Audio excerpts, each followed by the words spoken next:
नमस्कार, आप देख रहे हैं इंडिया न्यूज मध्य प्रदेश छत्तीसगढ़ में आपके साथ तरन्नुम जहां शेख। बुलेटिन की शुरुआत फटाफट अंदाज में। नए साल के मौके पर सीएम शिवराज ने प्रदेशवासियों को दी बधाई। सीएम ने ट्वीट कर लिखा कि सभी प्रदेशवासियों को नव साल 2022 की हार्दिक शुभकामनाएं। सीएम शिवराज ने कहा कि हम सब मिलकर संकल्प लें कि कोरोना जैसी महामारी से लड़कर उसे परास्त करेंगे और आत्मनिर्भर भारत के संकल्प को साकार करने के लिए मध्य प्रदेश के निर्माण में सहभागी बनेंगे। जम्मू कश्मीर स्थित माता वैष्णो देवी भवन में भगदड़ मच गई। घटना में 12 श्रद्धालुओं की मौत हो गई, जबकि 13 लोग गंभीर रूप से घायल हैं। घटना लगभग 2:45 की बताई जा रही है। जम्मू कश्मीर के डीजीपी दिलबाग सिंह ने बताया है कि किसी बात पर तर्क को लेकर श्रद्धालुओं ने एक दूसरे को धक्का दिया, जिसके बाद भगदड़ मच गई। भगदड़ में 12 लोगों की मौत हो गई। घायलों को नारायण अस्पताल में ले जाया गया। वही घटना की सूचना के बाद मौके पर पहुंची पुलिस ने कहा है कि स्थिति नियंत्रण में है। मृतकों में दिल्ली, हरियाणा, पंजाब और जम्मू कश्मीर के एक श्रद्धालु शामिल है। अन्य की शिनाख्त की कोशिश की जा रही है। घटना की सूचना के बाद पीएम मोदी ने कहा है कि माता वैष्णो देवी भवन में मची भगदड़ से हुई मौत से अत्यंत दुखी हूं।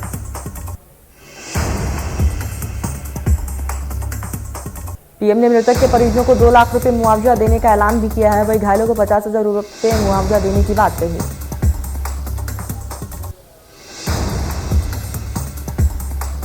रक्षा मंत्री राजनाथ सिंह ने हादसे पर ट्वीट कर दुख जताया है। माता वैष्णो भवन में मची भगदड़ की घटना दिल दहला देने वाली है। इस घटना घड़ी में मृतक परिवारों के प्रति मेरी संवेदनाएं।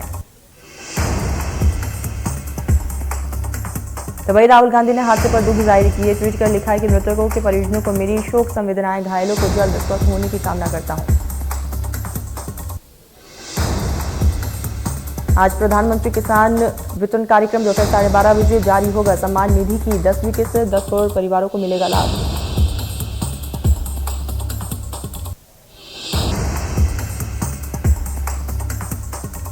कृषि मंत्री कमल पटेल ने कहा है कि पीएम किसान सम्मान निधि किसानों के लिए वरदान है और नए साल पर पीएम किसानों को बड़ा तोहफा दे रहे हैं। मंत्री पटेल ने कहा है कि प्रधानमंत्री किसान सम्मान निधि की राशि हमारे छोटे किसान भाइयों के लिए वरदान है, क्योंकि देश में 88% छोटे किसान हैं। मंत्री पटेल ने कहा कि प्रधानमंत्री मोदी किसान सम्मान निधि के साथ ही 351 किसान उत्पादक समूह को 14 करोड़ की अनुदान राशि की भी ट्रांसफर की जाएगी।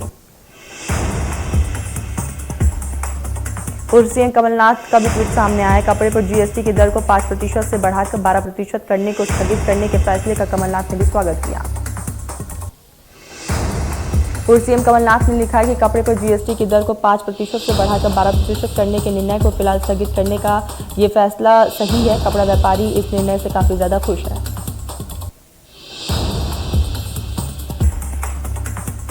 देश भर में रिटेल कपड़ा एसोसिएशन द्वारा जीएसटी स्थगित करने पर कपड़ा व्यापारी द्वारा जश्न मनाया गया।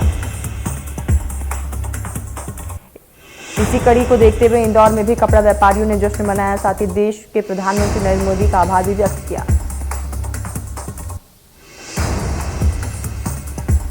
देश में पिछले 24 घंटे में कोरोना वायरस के 22,775 केस सामने आए। एक दिन में 406 की मौत हो गई है। देश में एक्टिव केस 1,04,000 के पार।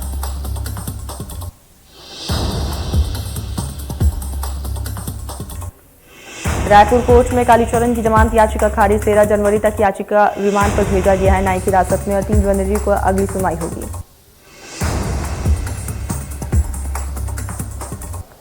बिलासपुर के एक होटल में फर्जी आईपीएस को गिरफ्तार किया गया। युवक होटल की महिला कर्मचारियों को बार बार रूम सर्विस के लिए भेजने का दबाव बना रहा था।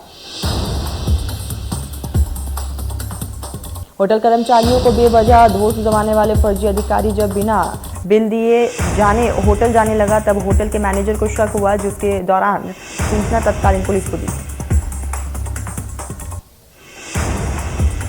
नए साल को लेकर युवाओं के मन में तमाम सारी आशाएं, सपने और कुछ नया करने की इच्छा युवाओं में होती है।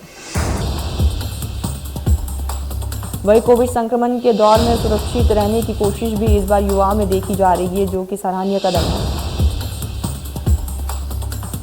कोरोना के नए वेरिएंट को लेकर भी सुरक्षा को लेकर वे काफी जागरूक नजर आए। प्रधानमंत्री के स्वच्छता मिशन अभियान को लेकर भी युवा चिंतित नजर आए। इंदौर में कोरोना के नए वेरिएंट और शहर में बढ़ते कोरोना के मरीजों की संख्या को देखते हुए इंदौर के लोग अब थोड़े जागरूक होते हुए नजर आ रहे हैं। कोरोना की 2 लहर देख चुके इंदौर के लोग अब कोरोना को लेकर सतर्क है। नए साल को लेकर इंदौर वासी यही शपथ और प्रेरणा ले रहे हैं कि वो कोरोना से खुद को बचाएंगे और परिवार को भी बचाएंगे।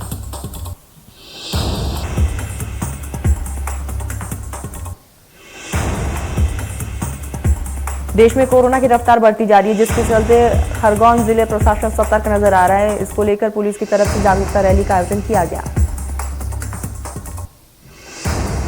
इस दौरान जिला कलेक्टर श्रीमती अनुग्रह पी और जिला पुलिस अधीक्षक सिद्धार्थ चौधरी समेत कई अधिकारी मौजूद रहे। ये जागरूकता रैली शहर के कई मार्गों से निकलते हुए थाना कोतवाली पहुंची। रैली के माध्यम से लोगों को कोरोना गाइडलाइंस का पालन करने की अपील की गई है। व्यापारी और आम लोगों से मास्क लगाने की भी अपील की गई है। साथ ही सोशल डिस्टेंसिंग का पालन करने की भी अपील की गई।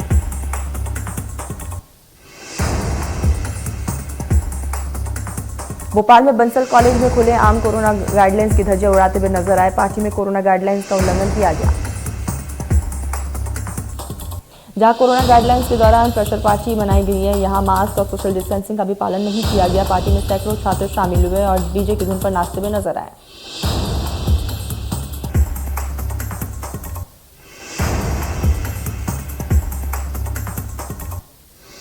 बैतूल में दुर्घटनाओं पर रोक लगाने के लिए पुलिस ने कसी कमर। पुलिस ने ढाबों और होटल संचालकों के साथ की बैठक। बैठक में ढाबों और होटल संचालकों को सख्त निर्देश दिए गए हैं कि रात को 11 बजे के बाद ढाबों होटल पर भीड़ नहीं होनी चाहिए। वही सड़कों पर नशा कर हंगामा करने वालों पर भी सख्त कार्रवाई की जाएगी और पुलिस पेट्रोलिंग पार्टियां एक्टिव रहेंगी।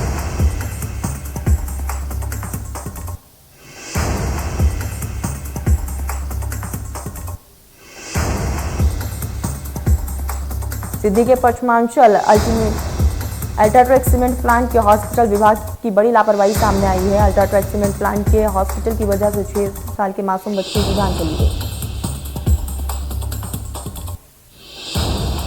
बच्चे के परिजनों ने सुबह 8 बजे एम्बुलेंस की मांग की थी, लेकिन हॉस्पिटल द्वारा दोपहर 1 बजे एम्बुलेंस उपलब्ध कराई गई।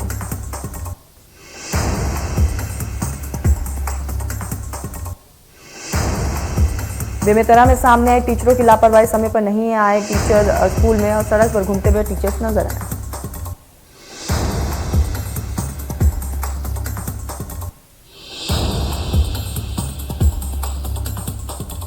मुंह के भगोरा गांव में मानसिक रूप से कमजोर नाबालिग बच्ची के साथ दुष्कर्म का मामला सामने आया है। इससे गांव में सनसनी का माहौल है।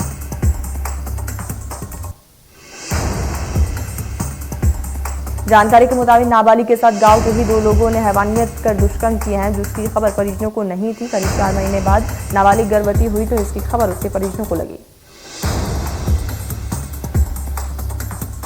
जिसके बाद परिजनों ने थाने में मामला दर्ज कराया है। वही पुलिस आरोपियों की तलाश में फिलहाल जुटी हुई है। वही घटना के बाद से ही परिजन सदमे में है।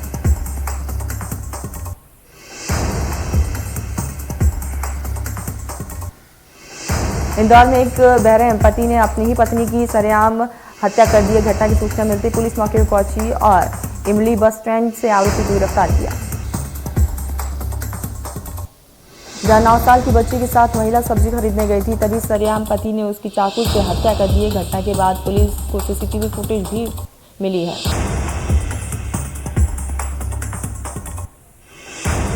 जिसके बाद पुलिस ने कार्रवाई करते हुए आरोपी पति को गिरफ्तार कर लिया है और आगे की कार्रवाई शुरू कर दी है।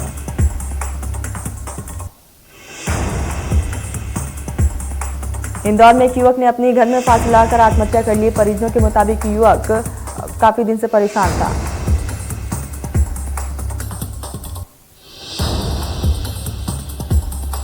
और एक अन्य युवक से प्यार करता था और शादी करना भी चाहता था युवक, लेकिन परिजन उसके खिलाफ थे, जिसके चलते युवक ने आत्महत्या जैसे कदम को अंजाम दिया।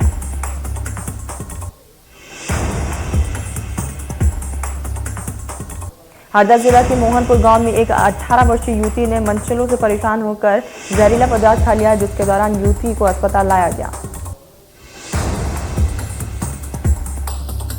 वही मौके पर पहुंची पुलिस को परिजनों ने मामले की जानकारी देते हुए कहा है कि गांव के कुछ लड़कों के द्वारा युवती को परेशान किया जा रहा था।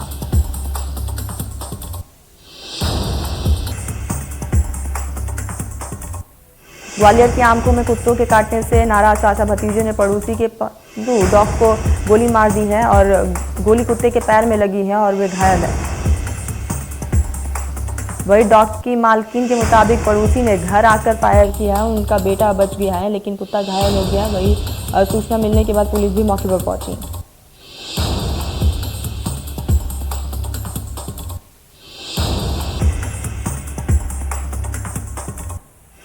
शाहजहांपुर जिले के अरनिया कला निवासी भारतीय नौसेना में पदस्थ सैनिक मनोज वर्मा का शुक्रवार को अंतिम संस्कार किया गया। इस दौरान पूरे रास्ते में देशभक्ति के गीत एवं सैनिक के सम्मान में जयकारे लगाए गए। वही जवान के सम्मान में कालापीला विधायक कृष्ण चौधरी ने शहीद मनोज वर्मा की स्मृति में 5 लाख रुपए के विधेयक निधि की घोषणा भी की।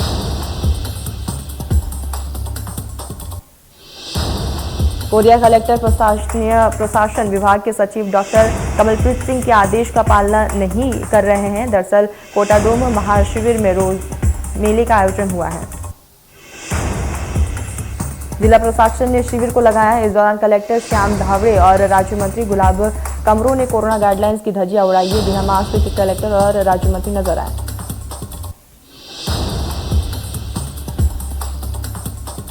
बिलासपुर जोन के 7 रेल कर्मचारियों की कोरोना पॉजिटिव आने से हड़कंप मच गया। इसके बाद से 2 कर्मचारियों को शहर के निजी अस्पताल में भर्ती कराया गया। वही साथ में काम करने वाले अन्य कर्मचारियों को होम आइसोलेट भी किया गया है। गुना जिले में हो रही ज्वार खरीदी के दौरान सैंपल फेल किए जाने से नाराज किसानों ने नेशनल हाईवे 46 पर जाम लगाकर प्रदर्शन किया। किसानों के हंगामे की सूचना मिलने पर मौके पर एसडीएम, तहसीलदार और वेयर हाउस के अधिकारी भी मौके पर पहुंचे, जिनकी समझाइश के बाद से जाम को खुलवाया गया।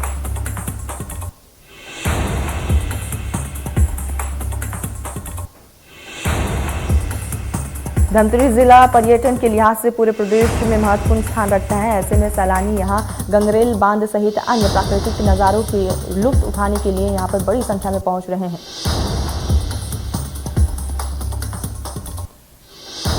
सैलानियों की सुरक्षा व्यवस्था को लेकर पुलिस प्रशासन द्वारा खास तैयारियां भी की गई है, जिससे यहां आने वाले सैलानियों को किसी तरह की कोई परेशानियों का सामना न करना पड़े।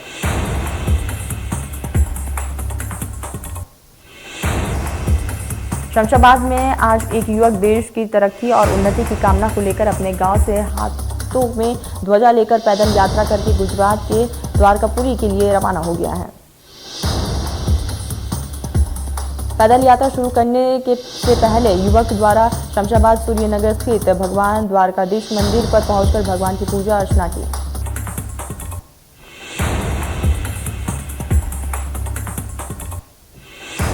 धर्मनगरी द्वारा संपत्ति, जल और व्यवसायिक कर वसूली के लिए टीम गठित की गई है, जिनके द्वारा बकायेदारों पर अब ताबड़तोड़ कार्रवाई भी की जा रही है। निगम से मिली जानकारी के अनुसार अब तक 53% भी वसूली की जा चुकी है। 3 महीने और बचे हैं, जिसके चलते बकायेदारों पर निगम और सख्त कार्रवाई कर रही है। नगर पालिका निगम द्वारा संपत्तिकार और जलकर के बड़े बकायेदारों को लेकर सख्त कदम उठाते हुए नल कलेक्शन काटने और दुकानों को सील करने जैसी कार्रवाई भी शुरू कर दी गई है। इसी कड़ी में नगर निगम की टीम ने मुख्यमंत्री स्वावलंबन योजना अंतर्गत किराए की राशि जमा नहीं कराने पर 2 दिन में 13 दुकानों को सील किया गया।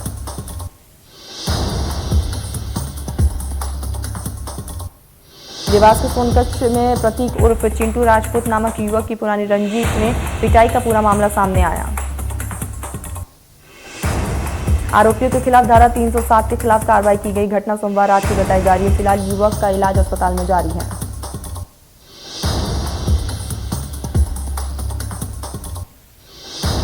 घटना में जहां जहर का सेवन कर और कार चोरी करने वाले आरोपी को पुलिस ने यहां पर गिरफ्तार कर लिया है। नागपुर के गणेशपेट थाना क्षेत्र से कार चोरी कर आरोपी कटनी आ गया था। कटनी कोतवाली पुलिस और नागपुर की पुलिस ने एक घेराबंदी कर आरोपी को गिरफ्तार किया है, साथ ही चोरी की हुई कार को भी बरामद की।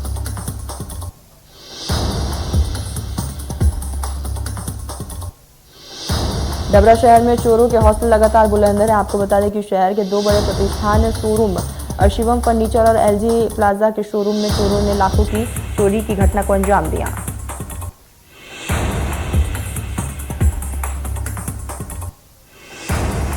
खबर बालोद से है, जहां पर जिला मुख्यालय के पास सिवनी गांव में जंगल लकड़ी लाने गई महिलाओं पर भालू ने हमला कर दिया है, जिसकी वजह से महिला गंभीर रूप से जख्मी हो गई। अस्पताल में इलाज जारी।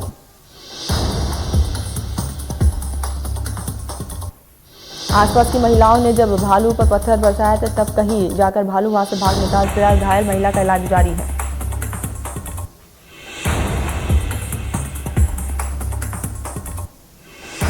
हैदरपुर एनकाउंटर को क्लीन चिट, कठुआ कांड के दोषियों को जमानत, इसी बात से नाराज है हबूबा मुफ्ती।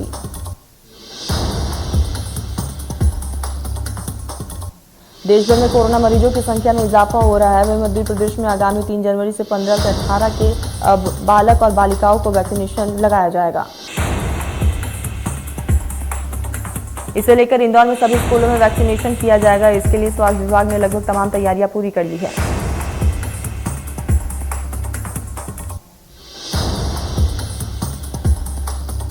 पेंड्रा में 2021 की विदाई और नए साल की शुरुआत हो चुकी है और ऐसे में लोगों ने धूमधाम से नए साल की शुरुआत की।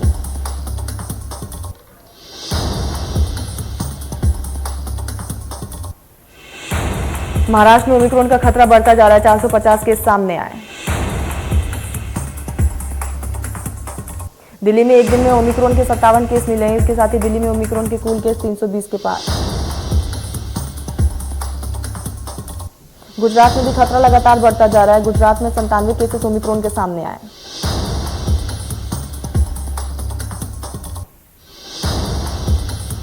राजस्थान में ओमिक्रॉन के कुल केस 69 मिल चुके हैं। 47 मरीज कोरोना को मात देकर ठीक भी हुए। तेलंगाना में अब तक ओमिक्रॉन के कुल 62 केस आ चुके हैं, जिसके बाद से सरकार ने प्रदेश में पाबंदियां बढ़ा दी है। तमिलनाडु में ओमिक्रॉन के कुल 46 केस सामने आए। इसके साथ ही राज्य में हाई अलर्ट भी जारी किया गया। हरियाणा में ओमिक्रॉन के 39 केस सामने आए हैं। वहीं प्रदेश में 25 मरीज रिकवर हुए। करनाल में ओमिक्रॉन का दूसरा केस मिला है। 6 साल का कोरोना पॉजिटिव बच्चा यहां पर मिला है।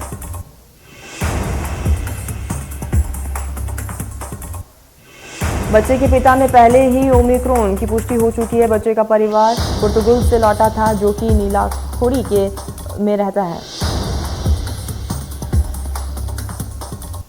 ओमिक्रॉन की तैयारियों को लेकर सीएम मनोहर लाल ने कहा है कि 1 जनवरी से दोनों वैक्सीनेशन की डोज जरूरी वाले लोगों को ही सार्वजनिक स्थान पर जाने का मौका मिलेगा। रायसेन में ठंड का कहर लगातार जारी है। कोहरा शीतलहर से लोग परेशान हैं। जिले में रात का तापमान 7 डिग्री से भी कम पहुंच गया है। वही शीतलहर से फसलों में पाले की संभावना जताई जा रही है।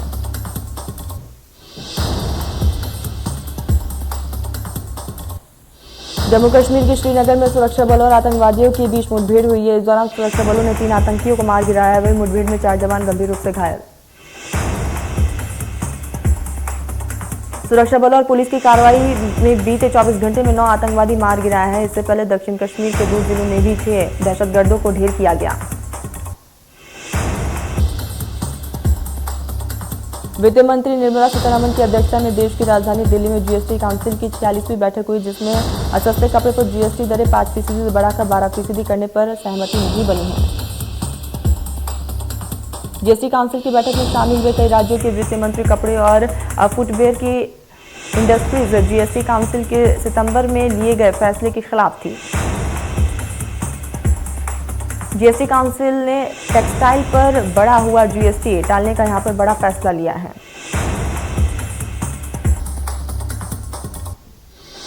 नए साल का आगाज हो गया है और इसके साथ ही बालाघाट और मंडला जिले की सीमा पर विश्वविख्यात कान्हा नेशनल पार्क में भ्रमण के लिए काफी संख्या में पर्यटक पहुंच रहे हैं।